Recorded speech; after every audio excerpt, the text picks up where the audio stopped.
Hello and welcome to my YouTube channel RPN Sharma. Myself Nitin Kumar. Hello friends, हम कर रहे थे aptitude का एक बहुत ही इंटरेस्टिंग टॉपिक जिसका नाम था LCM and HCF। LCM and HCF, तो इसका हमने पार्ट 1 कंप्लीट कर लिया था। आज हम करेंगे इसका पार्ट 2। ठीक है, तो पार्ट 1 में हमने की थी बेसिक डेफिनेशंस की थी, इसकी इम्पोर्टेंट फार्मूला किया था। ठीक है, तो उसके बेसिस पे हमने कुछ एग्जांपल्स की थी। ठीक है, आज हम करेंगे कुछ इंपॉर्टेंट पॉइंट या फिर हम बोलेंगे नोट। ठीक है, तो ये इंपॉर्टेंट पॉइंट हम देखेंगे। इसमें इंपॉर्टेंट पॉइंट हमारे पास क्या है? इन फाइंडिंग द HCF, अगर आपको HCF फाइंड करना है, we need not to break all the numbers into their prime factors. ठीक है, तो हमें जरूरी नहीं है कि सभी नंबर्स को हम प्राइम फैक्टर्स करें। ठीक है, we need not to break all the numbers into their prime factors. ठीक है, तो जितने भी नंबर्स हमारे पास दिए हैं, जैसे पीछे हमारे पास किसी में 3 नंबर्स दिए हुए थे, किसी में 2 नंबर्स दिए हुए थे, तो अगर HCF हमने फाइंड करना तो जरूरी नहीं है कि हम सबकी प्राइम फैक्टर्स का बनाएं, सबके प्राइम फैक्टर्स हम निकालें। ठीक है, अगर निकालेंगे तो कोई दिक्कत नहीं है, लेकिन ना भी निकालेंगे तो हमारे पास HCF ऐसे भी निकल जाएगा। कैसे निकलेगा हम देख लेते हैं। वी में find the prime factors of one of the numbers. ठीक है, तो हमें एक एक नंबर का प्राइम फैक्टर्स हमने निकालने हैं। ठीक है, प्राइम फैक्टर निकालने एक नंबर के, तो एक नंबर के भी निकालेंगे हम प्राइम फैक्टर्स, तो हम HCF इसका निकाल सकते हैं। तो आगे हम एग्जांपल से समझेंगे इसको कि कैसे हम कर सकते हैं। Then the product of those prime factors which divide each of the remaining numbers exactly be the required HCF। ठीक है, तो कैसे होगा हमारे पास? Then the product of those prime numbers, जो प्रोडक्ट होगा एक नंबर के हम प्राइम फैक्टराइजेशन करेंगे, तो जो भी प्राइम नंबर्स आएंगे हमारे पास एक नंबर्स को करने के बाद, तो जो हमारे पास उन नंबर्स का जो प्रोडक्ट होगा, ठीक है, the product of these prime factors will divide each of the remaining numbers. ठीक है, हर एक रिमेनिंग नंबर को एग्जैक्टली अगर डिवाइड करेगा तो वो वही हमारे पास क्या होगा? HCF होगा। जैसे कि हमारे पास हम एग्जांपल ले लें, एग्जांपल 1 ले लें, तो एग्जांपल अगर 1 ले लेंगे हम, तो एग्जांपल 1 क्या हमारे पास थी? हमारे पास हमने निकालने थे प्राइम फैक्टर्स, निकालने थे 42 के प्राइम फैक्टर्स। ठीक है, हमारे पास नंबर क्या था? 42 और 70 हमारे पास था एग्जांपल 1 में, तो हम एक के ही निकालेंगे अभी प्राइम फैक्टर्स 42 के, तो 42 के प्राइम फैक्टर्स हम निकालेंगे, 2 से डिवाइड करेंगे। यहाँ पे 2 2 जा 4, 2 1 जा 2। ठीक है, इसको हम 3 से 7 3 जा 21। ठीक है, तो इसके जो हमारे पास 42 के प्राइम फैक्टर्स आ गए हमारे पास 2 इंटू 3 इंटू 7। ठीक है, ये आ गए हमारे पास प्राइम फैक्टर्स। अगर हम बात करें तो इसके कितने प्राइम फैक्टर्स हैं? 3 प्राइम फैक्टर्स हमारे पास आ गए इसके। ठीक है, तो इसमें से हमारे पास 2 प्राइम फैक्टर्स 2 एंड 7 जो है खाली हमारे पास, अगर इससे हम डिवाइड करें तो 70 डिवाइड हो जाएगा। 2 एंड 7 से 70 डिवाइड हो जाएगा, लेकिन 3 ऐसा नंबर है जिससे 70 डिवाइड नहीं होगा। दैट मीन्स हमारे पास जो HCF है वो कौन कौन सा है? 2 एंड 7। दैट मीन जो HCF है वो है हमारे पास 2 इंटू 7, दैट मीन्स 14। तो ये हमारे पास आंसर आ गया। ठीक है, तो हमने कैसे निकाला? सिंपली हमने एक नंबर के प्राइम फैक्टराइजेशन करनी है। एक नंबर यहाँ पे लिखा 42, इसकी हमने फैक्टराइजेशन की, ये आ गया इसके प्राइम फैक्टराइजेशन, तो ये इसके प्राइम फैक्टर्स आ गए। तो इन प्राइम फैक्टर्स को हम क्या करेंगे?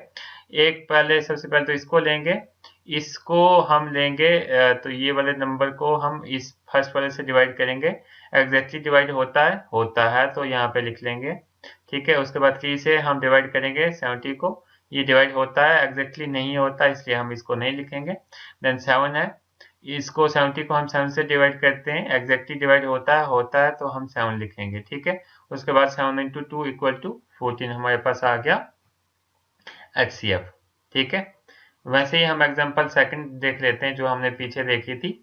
तो उसमें भी हमें क्या करना है? सबके प्राइम फैक्टर्स हमें निकालने की जरूरत नहीं है। ठीक है, तो हमने कौन सा नंबर ले लेना है? जो नंबर छोटा होगा वो हमने लेना है, और उसके प्राइम फैक्टर निकाल के हमने बाकियों को उससे डिवाइड कर लेना उसके प्राइम फैक्टर से, तो हमारे पास आंसर आ जाएगा। जैसे यहाँ पे हमारे पास है 1365, तो इसकी हमने प्राइम फैक्टराइजेशन पहले की थी।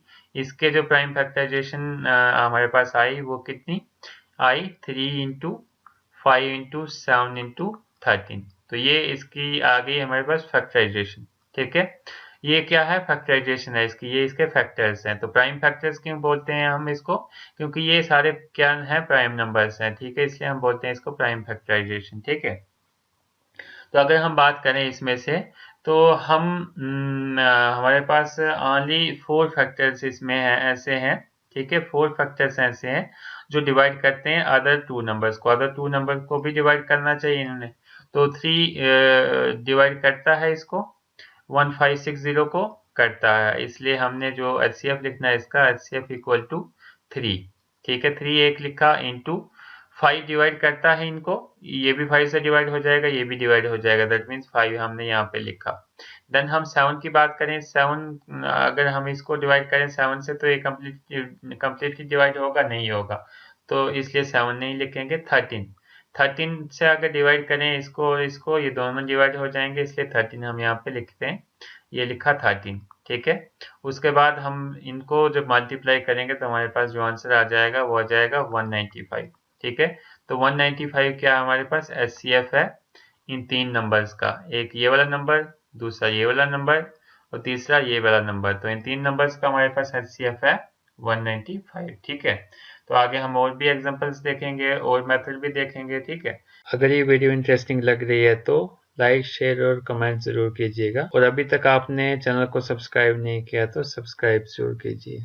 Thank you. तो हम इम्पोर्टेंट पॉइंट कर रहे थे, उसमें फर्स्ट इम्पोर्टेंट पॉइंट हमने डिस्कस कर लिया, वो था हमारे पास कि अगर हमने एचसीएफ निकालना है किसी भी 2 या 3 नंबर्स का, तो हमें सबका एचसीएफ, सबके जो प्राइम फैक्टराइजेशन है वो करने की कोई ज़रूरत नहीं है, हम किसी एक की भी प्राइम फैक्टराइजेशन करेंगे, बाकी हम वहाँ से निकाल सकते हैं। तो वो कैसे निकाल सकते हैं, आप स्टार्टिंग से ये लेक्चर देख लीजिए। तो इसका हम करेंगे important point second important point क्या हमारे पास, we must remember that the quotient obtained by dividing numbers by their HCF are prime to each other, ठीक है। तो सबसे पहले इस पॉइंट को डिस्कस करने से पहले मैं आपको बता दूंगा कि क्वोशंट क्या होता है, रिमाइंडर क्या होता है, ठीक है। तो ये सबको मैं भी पता ही हो, लेकिन मैं आपको यहाँ पे बता देता हूँ। अगर कोई चीज़ हमने डिवाइड करनी है, जैसे मान लो यहाँ पे मैंने कोई चीज़ डिवाइड करनी है, यहाँ पे मैं मान लेता हूँ कि मेरे को 42 डिवाइड करना है, 42 डिवाइड करना है किससे, 14 से, दैट मीन हमारे पास ऐसा क्वेश्चन है कोई 42 डिवाइडेड बाय 14, इस तरीके का कोई क्वेश्चन है, तो इसको हम ऐसे लिखेंगे, ठीक है। तो यहाँ पे अगर इसको हम डिवाइड करें तो 43 3 जा 14 इंटू 3 42, ठीक है, यहाँ पे बचा हमारे पास 0, ठीक है। तो यहाँ पे मैं आपको डिस्क्राइब कर देता हूँ कि हमारे पास क्वोशंट कौन सा है, रिमाइंडर कौन सा है। सबसे पहले तो ये वाली जो टर्म है इसको हम बोलते हैं डिविडेंड, इसको हम बोलते हैं डिविडेंड, ठीक है। ये जो हमारे पास टर्म है इसको हम बोलते हैं, ये है हमारे पास डिवाइजर, ये वाली टर्म है इसको हम बोलेंगे डिवाइजर, डिवाइजर, ठीक है। ये वाली जो टर्म है इसको हम बोलेंगे कोशंट, कोशंट, और ये जो यहाँ पे 0 बचा इसको हम बोलेंगे रिमाइंडर, रिमाइंडर, ठीक है। तो ये हमारे पास कुछ कॉमन टर्म्स हैं जो आपको पता होनी चाहिए क्वेश्चन निकालने से पहले, अगर ये आपको पता नहीं होंगी तो आपको दिक्कत आ सकती है, ठीक है। तो ये हमारे पास है, ये 42 है, इसको हम डिविडेंड बोलेंगे, ये जो टर्म है इसको हम डिवाइजर बोलेंगे, ये जो टर्म है इसको हम कोशंट बोलेंगे, और ये जो हमारे पास आया लास्ट में इसको हम रिमाइंडर बोलेंगे, ठीक है। तो इसमें फार्मूला हमारे पास होता है, ये अगर डिविडेंड किसके बराबर होता है हमारे पास, डिविडेंड, डिविडेंड, जो ये डिविडेंड होता है ये किसके बराबर होता है, इक्वल टू डिवाइजर, ये वाला term, divisor into quotient plus remainder, plus remainder, ठीक है। तो ये आप कभी भी चेक कर सकते हैं, कोई भी क्वेश्चन अगर आपके पास है, अगर आपने किसी टर्म को डिवाइड किया हुआ है, आपको लगता है कि मेरा आंसर गलत हो सकता है, तो आप इस फार्मूला से इसको चेक कर सकते हैं। तो ये बहुत ही इंपॉर्टेंट फार्मूला है, और ये बहुत ही बेसिक चीज़ है, मुझे लगता है सबको शायद पता ही हो, लेकिन अगर ना पता हो तो आप इस चीज़ को ज़रूर देखें, और ताकि आपको क्वेश्चंस निकालने में आगे दिक्कत ना हो, ठीक है। तो इसके ऊपर एक पूरा चैप्टर ही है, तो उसको हम बाद में करेंगे, वो हो सकता है किसी के सिलेबस में हो, किसी के सिलेबस में ना हो, तो इसलिए उसको हम अभी नहीं करेंगे। ठीक है, तो इसको हम चेक कर लेते हैं एक बार कि हमारा क्वेश्चन ठीक है या गलत है। तो dividend equal to divisor into quotient plus remainder. ठीक है, तो हमारे पास डिविडेंड कितना है, 42 है। 42 इक्वल टू डिवाइजर, डिवाइजर हमारे पास 14 है। 14 इंटू कोशेंट, कोशेंट कितना हमारे पास आया 3 प्लस रिमाइंडर आया 0। ठीक है, तो हम देखेंगे ये वाला 43 के बराबर आता है कि नहीं आता है। तो हमारे पास है यहाँ पे 14 into 3, 4 3 is 12, that means 2 carry 1, 3 1 जा 3, दैट मीन्स यहाँ पे 4, दैट मीन्स यहाँ पे 42 आ गया। 42 plus 0 equal to 42, that mean यहाँ पे भी 42 आ गया, 42 यहाँ पे भी आ गया। इसका मतलब हो गया कि हमने जो क्वेश्चन किया यहाँ पे डिवाइड किया वो करेक्ट है। ठीक है, तो ये फार्मूला आपको रिमेंबर कर लेना है, dividend equal to divisor into quotient plus remainder. ठीक है, तो मैं मार्क कर लेता हूँ नया। तो यहाँ पे हमारे पास क्वेश्चन कह रहा है we must remember that the quotient obtained by dividing the numbers. ठीक है, ये बोल रहा है कि हमने क्या रिमेंबर करना है, the quotient obtained by dividing the numbers. जो हमारे पास कोशेंट हमें मिला नंबर्स को डिवाइड करके, तो कोशेंट कौन सा होता है हमारे पास, ये वाला।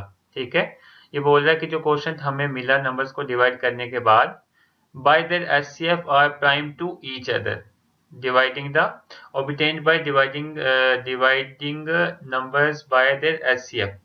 ठीक है, dividing numbers by their HCF are prime to each other, और क्या होते हैं, प्राइम होते हैं to each other। तो हम देख लेते हैं इसको, एग्जांपल से समझ लेते हैं, ऐसे हमें समझ नहीं आएगा। तो एग्जांपल फर्स्ट से समझते हैं।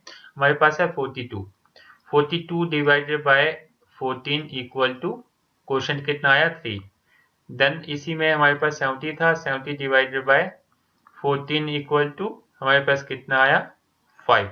ठीक है, तो ये इस डेफिनेशन में कहना चाहता था कि हमारे पास जैसे एग्जांपल है, हमारे पास दो नंबर्स हैं, मान लो एक नंबर ये है, एक नंबर ये है। ठीक है, इनको हमने डिवाइड किया किससे, इसके HCF से, इसके हाईएस्ट कॉमन फैक्टर से। तो 14 क्या आया था हमारे पास पीछे, वो आया था HCF आया था, किसका हाईएस्ट कॉमन फैक्टर आया था, 42 एंड 17 का हाईएस्ट कॉमन फैक्टर आया था। तो ये बोल रहा है कि अगर उन दोनों नंबर्स को डिवाइड करें उसके हाईएस्ट कॉमन फैक्टर से, तो जो हमारे पास जो प्राइम नंबर्स यहाँ पे दो आएंगे, ठीक है, जो प्राइम नंबर्स जो आएंगे, तो वो जो प्राइम नंबर्स होंगे हमारे पास, वो हमारे पास क्या होंगे,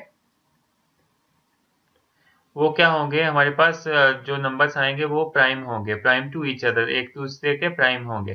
दैट मीन्स ये प्राइम है किसके, इसके प्राइम है। दैट मीन्स 3 भी प्राइम है, 5 भी प्राइम है। We see that 3 is prime to 5, 3 क्या है, is prime to 5। That is 3 can not divide exactly, 3 can not divide 5 exactly. ठीक है, दैट मीन्स इसका मतलब हो गया कि 3 जो है 5 को एग्जैक्टली डिवाइड नहीं कर सकता। ठीक है, प्राइम नंबर होने का मतलब हो गया कि ये नंबर है, इस नंबर को एग्जैक्टली डिवाइड नहीं कर सकता। ठीक है, ऐसे ही हमारे पास एग्जांपल सेकंड है, इसमें है इंपॉर्टेंट पॉइंट ये भी है। तो हमारे पास है ये फर्स्ट टर्म, ठीक है, उसके बाद 195। तो 195 क्या था, HCF हमने जो पीछे निकाला था वो है ये। ठीक है, जब हम इसको डिवाइड करेंगे इस टर्म से, हमारे पास वैल्यू आएगी 7। ठीक है, जब इसको हम इससे डिवाइड करेंगे हमारे पास वैल्यू 8 आ जाएगी।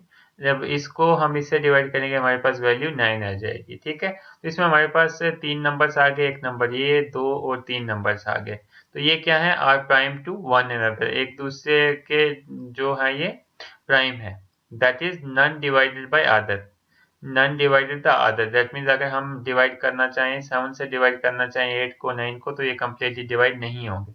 8 से डिवाइड करना चाहें 9 को, ये कम्प्लीटली डिवाइड नहीं होंगे। दैट मीन्स जो भी हमारे पास जो आंसर आएगा वो क्या होगा, वो प्राइम होगा टू ईच अदर, एक दूसरे के प्राइम नंबर होंगे वो। ठीक है, तो ये थे हमारे पास कुछ कंसेप्ट थे, ये इंपॉर्टेंट पॉइंट्स थे जो आपको रिमेंबर कर लेने, आपको इस ट्रिक्स को रिमेंबर कर लेना।